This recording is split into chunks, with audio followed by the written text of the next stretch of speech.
ঈশ্বর চিন্তা বা ভগবান শ্রী চৈতন্য এটা কিন্তু একটা ভক্তি বা বিশ্বাসের ব্যাপার। সো এবার আমার বক্তব্য হচ্ছে যে এই যে রাজনৈতিক, সামাজিক এবং আধ্যাত্মিক, এই যে তিনটে স্ফিয়ারে পরিবর্তন হচ্ছে, এটা কিন্তু ছবিটায় আছে। যেই তিনটে অন্তর্ধান নিয়ে বরাবর মানে প্রচুর আলোচনা করে এসছে, অনেক বিতর্ক হয়েছে, দ্বন্দ্বের মধ্যে দিয়ে গেছে। আমার ফিল্মোগ্রাফিতে কোইন্সিডেন্টালি এই তিনটেই কভার করে ফেললাম।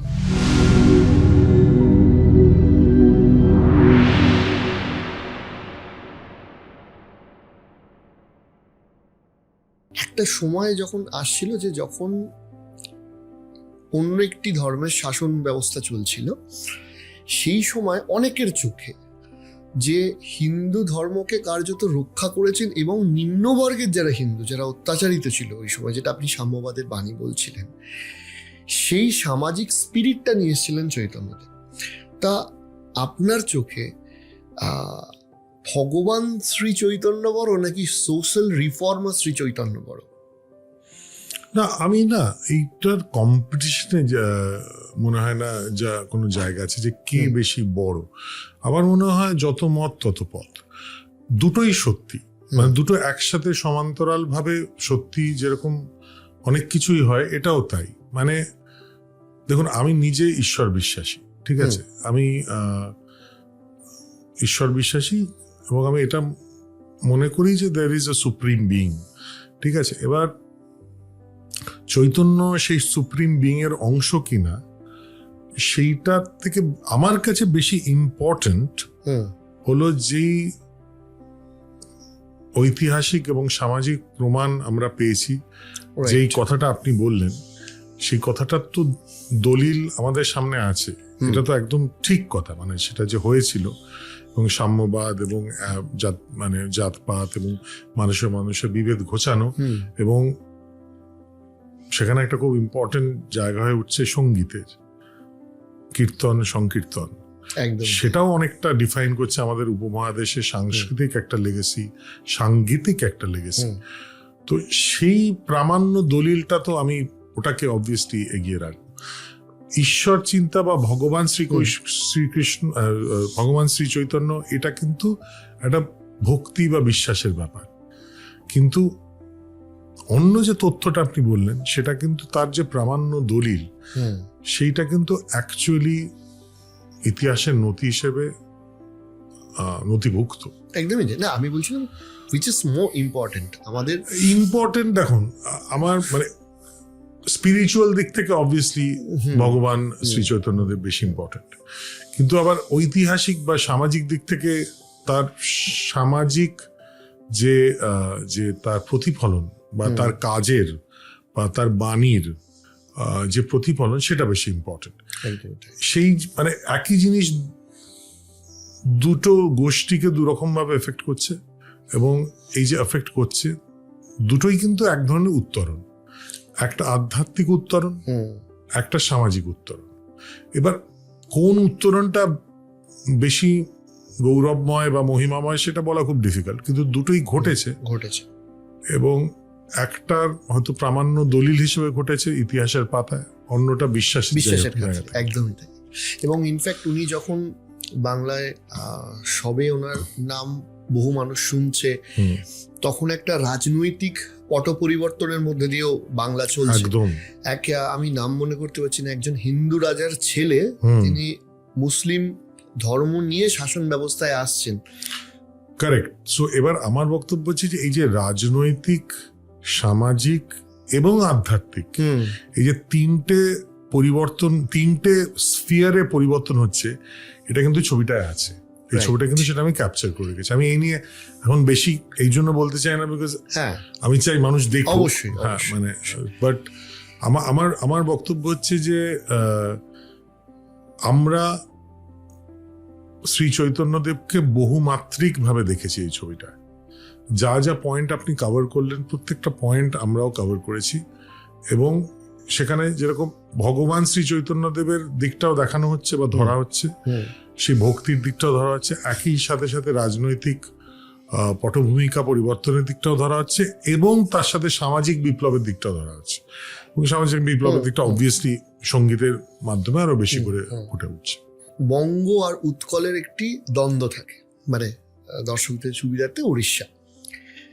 শ্রীচৈতন্যের জীবনের সব থেকে রহস্যময় জায়গা যেটা, সেটা হচ্ছে অন্তর্ধান রহস্য। মূলত 3টে তত্ত্ব উঠে আসে। তো সেই দিক থেকে দাঁড়িয়ে আমি আপনাকে একটু জিজ্ঞাসা করব বা দর্শকদের জন্য বলতে বলবো যে চৈতন্য অন্তর্ধান রহস্য। চৈতন্য অন্তর্ধান রহস্যর কথা যদি বলি, তাহলে প্রথমেই যেটা বলতে হবে, প্রথমে একটা মজার কথা বলে শুরু করি যে আমি যখন এই কাজটা করব ঠিক করি, আমার তখন মাথায় আলাদা করে অন্তর্ধান রহস্য ছিল না। আচ্ছা, যে life in Times of Shri Chaitanya Mahaprabhu, তার মধ্যে ডেফিনেটলি ওটা একটা অধ্যায়, কিন্তু ওটা একটা অধ্যায়, পুরোটা নয়। তারপর কাজটা করতে করতে আমার সাডেনলি মনে হলো যে অদ্ভুতভাবে বাঙালি বা বঙ্গ সমাজ বা বঙ্গ ইতিহাস যেই 3টে অন্তর্ধান নিয়ে বরাবর মানে প্রচুর আলোচনা করে এসছে, অনেক বিতর্ক হয়েছে, দ্বন্দ্বের মধ্যে দিয়ে গেছে, আমি আমার ফিল্মোগ্রাফিতে কোইন্সিডেন্টালি এই 3টেই কভার করে ফেললাম। মানে এই ছবিটা দিয়ে 3rd-টা কভার হলো। So in that sense it's the final part of the disappearance trilogy, কিংবা অন্তর্ধান ত্রয়ীর শেষ ছবি।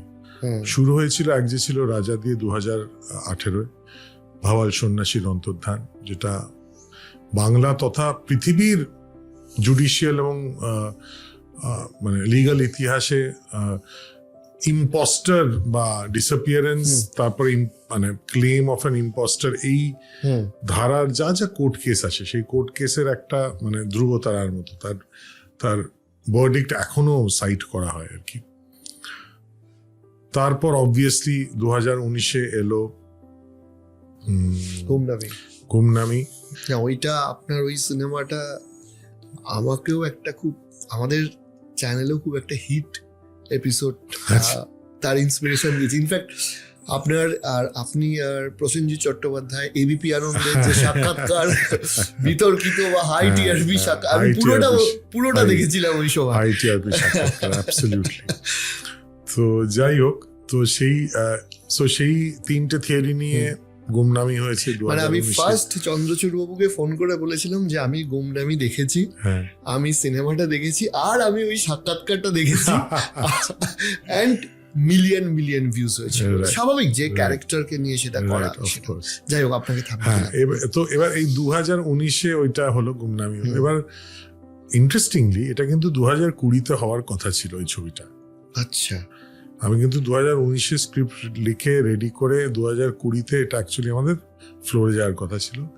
Covid happened and of course things goat postponed. So ওটা হলে 3টে বছরে 3টে পরপর অন্তর্ধান নিয়ে হতো। যদিও এই ছবিটা যেটা বলছিলাম পুরোপুরি অন্তর্ধান নিয়ে না, অন্তর্ধান একটা অধ্যায় বটে। এবার অন্তর্ধানেরও যে আপনি বলছেন 3টে, আমরা 5টা তথ্য নিয়ে আলোচনা করেছি, রাইট? 5টা থিওরি নিয়ে আলোচনা করেছি, কিন্তু আপনি উঠে বসবেন না, কারণ আমি 5টার একটা নিয়ে এখানে আলোচনা করবো। সেটার জন্য আপনাকে রূপলী পদ্মার জন্য অপেক্ষা করতে হবে। কিন্তু আমি এটুকু বলতে পারি, আমরা সিনেমায়, এর আগের সিনেমায় শ্রী চৈতন্য দেবের ওপর এর আগে যা সিনেমা হয়েছে বা পপুলার কালচারে আমরা যা দেখেছি, এটা ইনফ্যাক্ট রানা নিজেরই একটা সিরিয়াল রানা করেছিল শ্রী চৈতন্য দেবকে।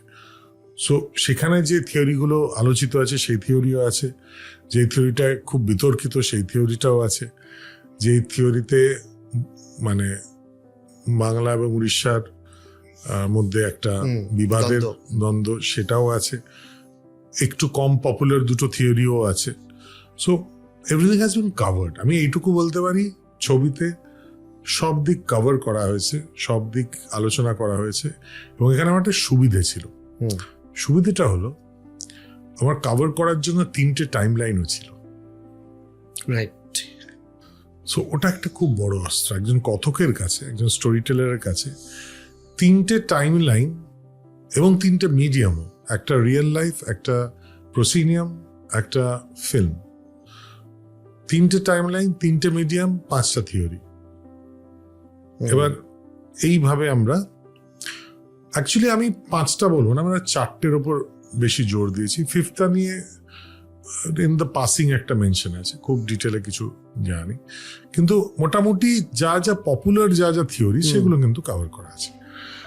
আর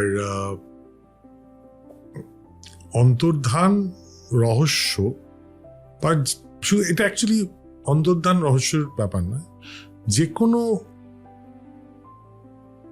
সেটা আইডিওলজিক্যাল একটা স্টান্স হোক, বা সেটা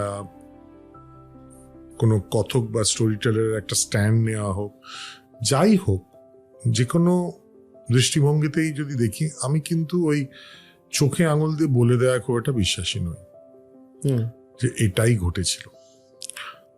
যেটা আপনি গুমনামিতেও করেছিলেন, কারেক্ট, প্রত্যেকটাই দেখিয়েছি। আমার একটু সবকিছুরই মানে মনে সন্দেহ, এটা হতে পারে আবার ওটা হতে পারে, এইটা থেকে গেলে আমার মনে হয় সিনেমা তার কাজটা ভালোভাবে সম্পন্ন করে।